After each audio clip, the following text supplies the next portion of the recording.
ნუ მოგესალმებით მეგობრებო, ანტვერპენში ვიყავი, ნუ ახლა ვიმყოფები სათვისტომოს შექმნასთან დაკავშირებით, მაგრამ ახლა მინდა გამევეხმარო ქართული ოცნების წევრების ნარატივს, თურმე როგორ იქცევა ეკონომიკა იმაში ევროპაში.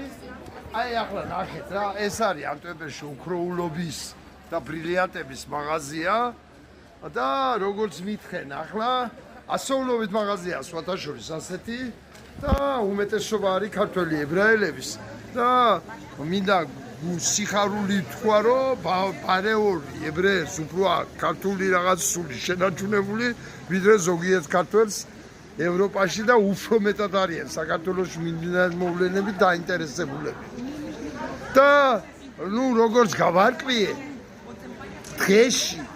დღეში ანტვერპენში რამდენიმე მილიონი ევროს ბრილიანტი და ოქრო იყიდება.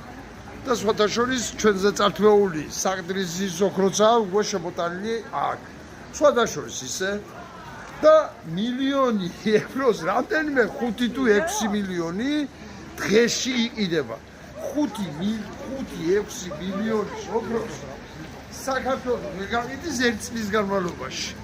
და ნათლიად დაბაიდება რო გიხარო და ახლა გული გიგდება ოქრო რო გაქვს საყიდელი საქართველოში და ჯურის წერა კიდო იმათაგან გადაქცეული. აი ასე ინგრევა თურმე ბელგიური და ფრანგული და ევროპული ეკონომიკა. აი ნახეთ რა. აი ნახეთ და მეტი არაფერი. ნუ სხვას არაფერი დანარჩენს კიდევ განახეთ ახლა. ახლა კიდევ გავაგზელეთ გზა და ნახეთ ახლა კაფეები როგორაა გადაჭედილი.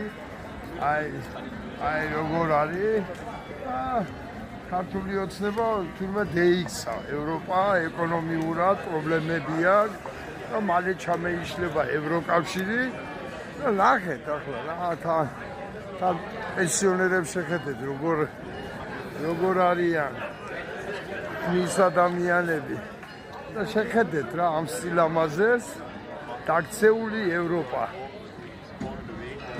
ქართული ოცნების განმარტებით.